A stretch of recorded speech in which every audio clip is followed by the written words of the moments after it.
Hello friends, welcome to my YouTube channel easy math. आज हम लोग यहाँ कुछ क्वांट्स के टिप्स एंड ट्रिक्स के बारे में पढ़ेंगे जो आने वाले रेलवे के एनटीपीसी सीबीटी 2 व ग्रुप डी के एग्ज़ाम्स के लिए यूज़फुल है। ठीक है, और जो हम लोग आज यहाँ पढ़ने वाले हैं वो अन्य एग्ज़ाम्स में भी बहुत हेल्पफुल होने वाला है। आज हम लोग जो टॉपिक डिस्कस करने वाले हैं वो है नंबर सिस्टम, और नंबर सिस्टम में आज हम लोग पढ़ेंगे डिविजिबिलिटी रूल। बात करते हैं डिविजिबिलिटी रूल की, जिसे हम विभाज्यता की जांच भी कहते हैं। इस नियम से हम ये जान सकते हैं कि कोई दी हुई संख्या, चाहे वो कितनी बड़ी क्यों ना हो, कोई दी हुई संख्या किसी दिए हुए अंक से कट सकती है या नहीं।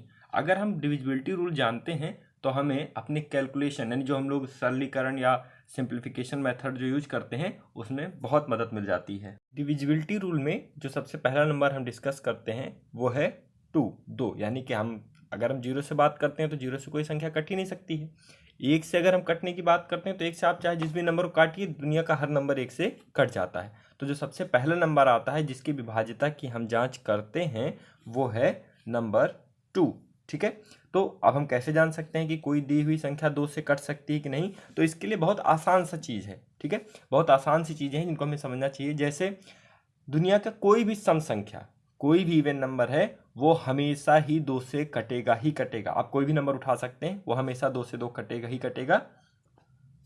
तो हम क्या कह सकते हैं, अगर किसी दी गई संख्या के इकाई के स्थान पर 0 यानी 0 या फिर कोई भी सम संख्या आती है, सम संख्या मतलब 2, 4, 6, 8, तो वो दी हुई संख्या हमेशा 2 से विभाज्य होगी, या फिर कह सकते हैं कि 2 से डिविजिबल होगी। ठीक है, चलिए हम इस चीज़ को एग्जाम्पल से समझते हैं।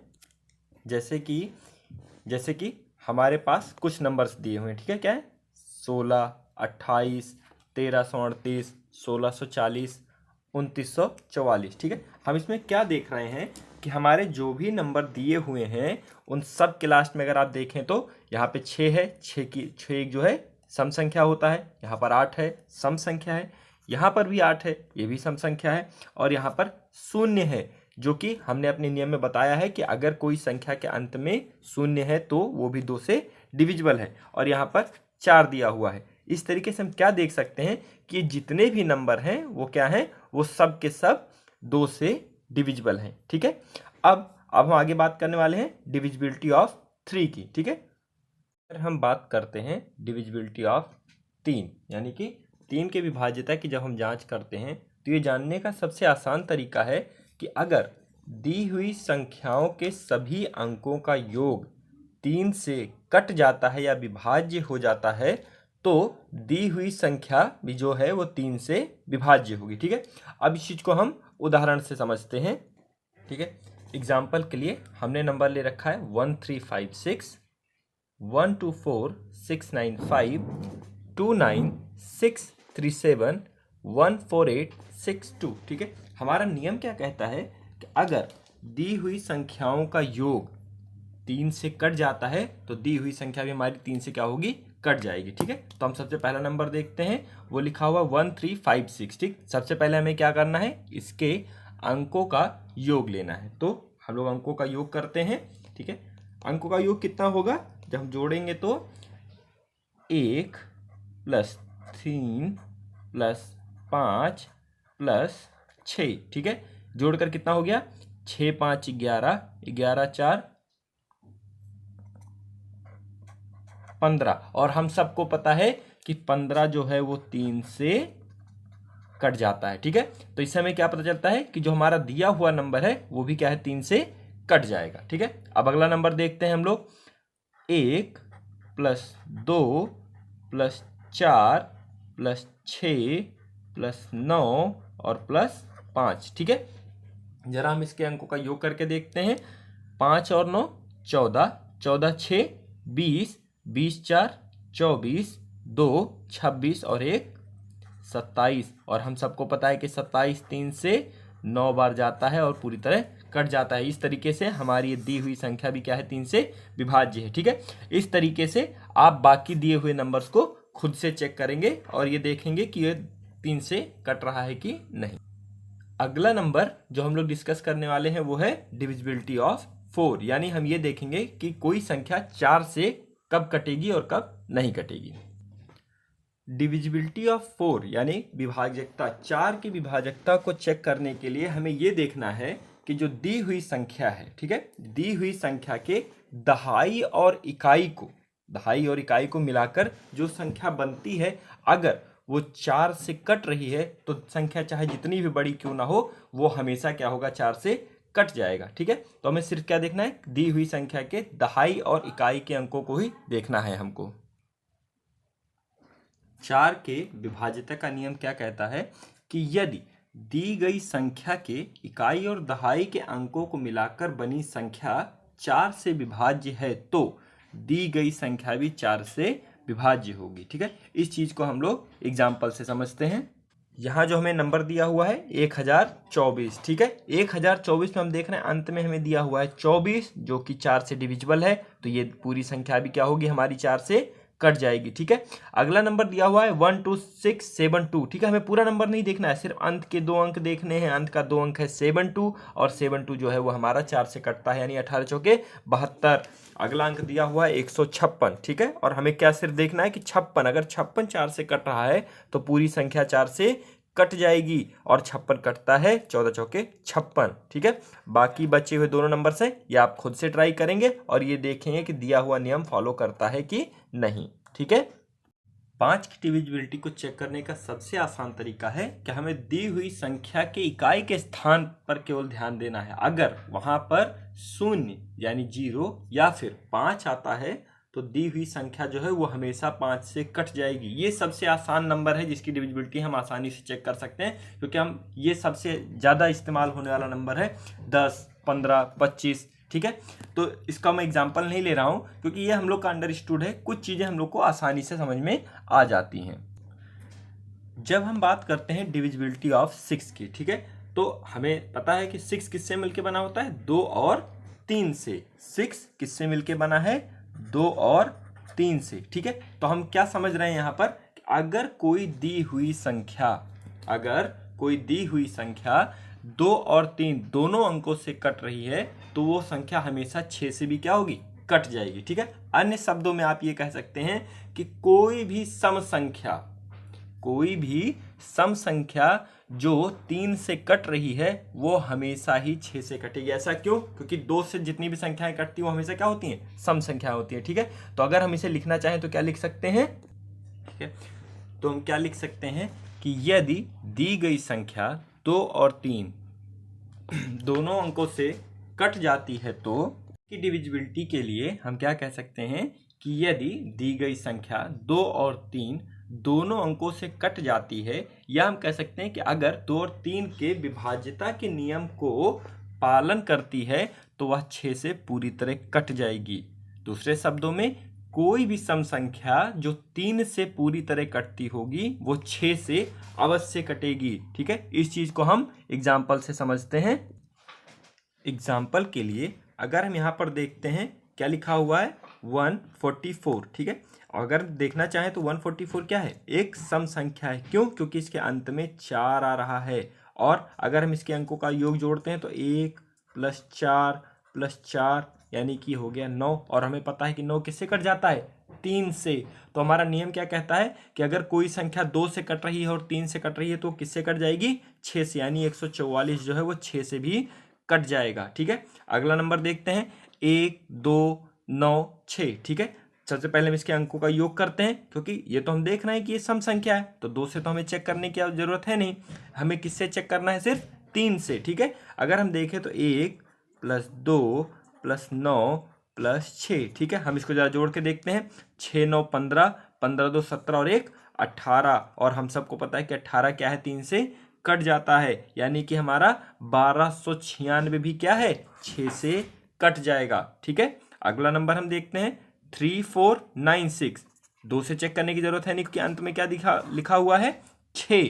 ठीक है, तो यानी कि ये नंबर 2 से कटेगा, हमें सिर्फ किससे चेक करना है, 3 से। जरा देखते हैं अंकों का योग क्या होगा, 3 + 4 + 9 और +6, जोड़ के देखते हैं, 9, 6, 15, 4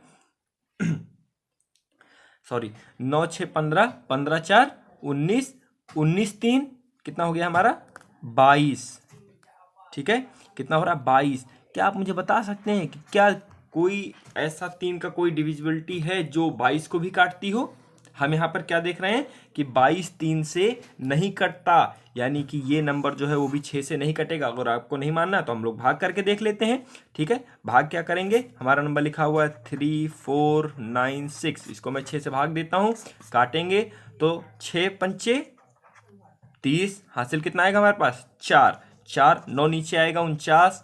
ठीक है, यानी कि हो गया 48।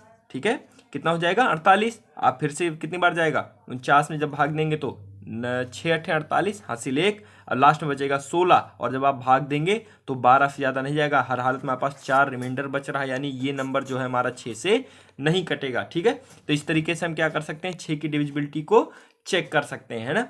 अब आगे एक आप बाकी 2 नंबर घर पे खुद से ट्राई करेंगे। ठीक है, और फिर देखते हैं कि आपको कितना 6 का डिविजिबिलिटी कितना समझ में आया है। हम बात करते हैं डिविजिबिलिटी ऑफ 7 की, यानी कि 7 के विभाज्यता की जांच। ठीक है, तो बाकी सब तो आसान था, ये थोड़ा सा ट्रिकी है, बहुत कम लोगों को इसकी जानकारी होती है, लेकिन फिर भी मैं आप लोगों को आसान सा तरीका बताने जा रहा हूँ कि अगर आपको 7 की डिविजिबिलिटी चेक करनी है तो आपको कुछ नहीं करना है, जो भी नंबर दिया हुआ है, जो भी नंबर दिया हुआ है उसके इकाई के नंबर में 2 से गुणा कर दीजिए और बाकी बची हुई संख्या से घटा दीजिए। ठीक है, ऐसा करने पर जो भी अंक हमें प्राप्त होगा, अगर वो 7 से कट जाता है तो दिया हुआ नंबर भी 7 से कट जाएगा। हो सकता है जब आप ऐसा करें तो जो आपका रिजल्ट आए वो ऋणात्मक यानी निगेटिव में हो सकता है, उससे हमें चिंता करने की जरूरत नहीं है। हमारा साइन क्या होता है, पॉजिटिव है निगेटिव है, उससे मतलब नहीं है, हमें मतलब है कि हमारा आउटकम यानी रिजल्ट क्या आ रहा है। अगर वो 7 से डिविजिबल है तो दिया हुआ नंबर भी डिविजिबल होगा। ठीक है, तो 7 की डिविजिबिलिटी के लिए हम क्या कह सकते हैं, यदि दी गई संख्या के इकाई अंक में 2 से गुणा करके शेष संख्या से घटाया जाता है, और यदि शेष फल या तो हमें 0 मिल जाए या फिर ऐसा कोई नंबर जो 7 से कट जाता हो, तो दी गई संख्या भी पूर्णतया 7 से कट जाएगी। ठीक है, इस चीज को हम लोग एग्जाम्पल समझते हैं कि देखते हैं ये रूल कैसे फॉलो करता है। हमारे दिए हुए एग्जाम्पल्स कौन कौन से, 343 यानी 343, 1974 1974, 235612, 1925 और 36939। ठीक है, तो मैं आपको यहाँ पे 2-3 एग्जाम्पल्स बता देता हूँ, बाकी आप खुद से करने की कोशिश करेंगे। ठीक है, हमारा पहला है 343। ठीक है, हमें क्या करना है, अंतिम के स्थान वाले अंक में 2 से गुणा करना है और बाकी में से उसे घटा देना है, यानी कि 34 माइनस 3 इंटू 2, 34 माइनस 3 गुणे 2 6, और जब आप इसे घटाते हैं तो आता है 28, और हमें पता है कि 28 7 से पूरी तरह कट जाता है, तो यानी कि दिया हुआ नंबर भी हमारा क्या होगा, 7 से कट जाएगा। अगला क्या है 1974। ठीक है, चूंकि यहाँ संख्या बड़ी है तो हमें हो सकता है ये काम 1 से ज्यादा बार करना पड़े। ठीक, तो जरा हम देखते हैं 1974 यानी कि 197 ऐसे ही रहने देना है, अंतिम की संख्या में हमें 2 से गुणा कर देना है, 4 से 2 में गुणा किए कितना आएगा 8, यानी 197 माइनस 8, यह आता है 19। ठीक है, 189। अब आप चाहें तो इसे सीधे ही भाग करके देख सकते हैं 7 से, और नहीं तो एक बार और ऑपरेशन कर सकते हैं। चूंकि ये संख्या छोटी है तो मैं इसे सीधे 7 से भाग करके देखता हूं। अगर आप सीधे 7 से डिवाइड करते हैं इसको तो कितनी बार जाएगा, 7 दूना 14, हासिल आए 4, और 4 और 9 49, 7 7 50, यानी कि 27। ये संख्या भी क्या हो रही है, हमारी कट रही है। ठीक है, अगली संख्या है 235612। मैंने जानबूझकर एक बड़ी संख्या ली है ताकि आप कैसे इस संख्या को बार बार करना पड़ रहा है ये हम जान सकें। ठीक है, तो जरा देखते हैं, अंतिम में दिया हुआ है 2, हमें क्या करना है, 2 में 2 से मल्टीप्लाई करके बाकी संख्या से घटा देना है, तो लिखा हुआ है 23561 माइनस 2 इंटू 2। ठीक है, यानी 2 गुणे 2। ठीक है, 2 गुणे 2 कितना हो गया 4, यानी कि 23 5 6 1 माइनस का 4। जब आप 4 घटाते हैं तो ये आएगा, कितना हो जाएगा ये 23 5 5 7। ठीक, अब इसमें भी फिर से हमें वही नियम लगाना है, तो हम क्या लिखेंगे 2 3 5 5 माइनस का 7 गुणे 2। 7 गुणे 2 कितना हो गया 14, यानी कि 23 5 5 माइनस 14। ये हमारा कितना आएगा, अगर आप 55 में से 14 घटाते हैं तो 23 तो ऐसे ही रहेगा और ये हो जाएगा 41। आगे हमें फिर से इस नियम को फॉलो करना है, तो 2 3 4, क्यों? क्योंकि अब इस एक में हम क्या करेंगे, 2 से मल्टीप्लाई। अब ये कितना हो गया, 234 माइनस का 2, ये कितना आ रहा है आपका 232। ठीक है ना? ठीक है। अब हम यहाँ पे क्या देख रहे हैं कि हमारे पास लास्ट में बच रहा है 232। अब आप चाहें तो इसके आगे भी इस चीज़ को फॉलो कर सकते हैं, लेकिन मैं इस संख्या को आसानी से 7 से काट सकता हूँ। ठीक है, तो अगर ऐसा हो सकता है तो जरा मैं इसे 7 से काट के करने की कोशिश करता हूँ।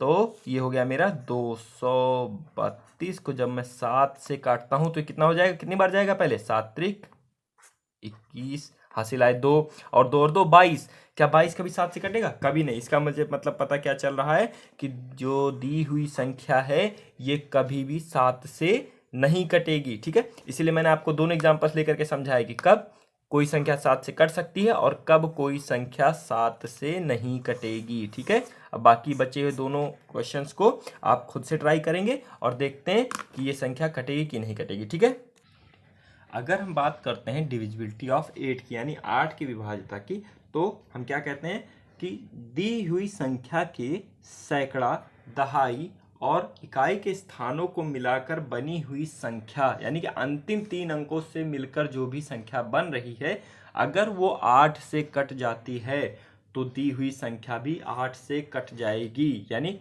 हमें चाहे जितनी बड़ी संख्या दी हुई हो तो हमें पूरी संख्या पर ध्यान न देकर के अंत के 3 नंबरों पर ही ध्यान देना है। अगर अंत के 3 नंबर कट जा रहे हैं तो पूरी संख्या भी 8 से कट जाएगी। ठीक है, एग्जाम्पल के तौर पर अगर हम देखते हैं, हमारे पास दिया हुआ है 16256 245688 1744 और 269680। ठीक है, तो हमें सारा नंबर नहीं देखना, हमें क्या देखना है, केवल अंत के जो 3 नंबर हैं। अगर ये 3 नंबर 8 से कट रहे हैं तो पूरी संख्या ऑटोमेटिक डिवाइड हो जाएगी। ठीक है, तो हमें यहाँ पे पहले दिन क्या दिखा हुआ है, 3 नंबर 256। हम जरा इसको 8 से काट के देखते हैं। अगर हम 8 से काटते हैं तो 8 तिरिक 24, 24 25 में 24 गया 1, 16 और 8 दूनी 16, 32, यानी कि क्या हो रहा है, ये कट रहा है, तो ये पूरी संख्या भी 8 से कट जाएगी। ठीक है, अब यहाँ पर लिखा हुआ है 245688।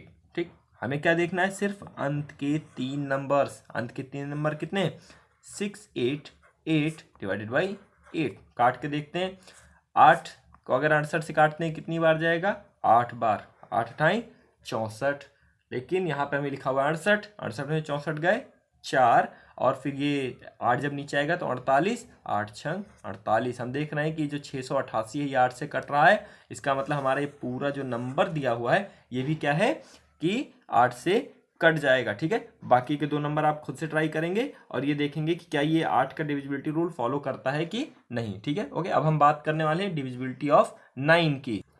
अगर हम बात करते हैं डिविजिबिलिटी ऑफ 9 यानी 9 की विभाज्यता की, तो ये एकदम 3 के जैसा ही है। यानी कि हमने 3 में क्या पढ़ा था कि अगर दी हुई संख्या के अंकों का योग 3 से कट जाता है तो संख्या भी 3 से विभाज्य है।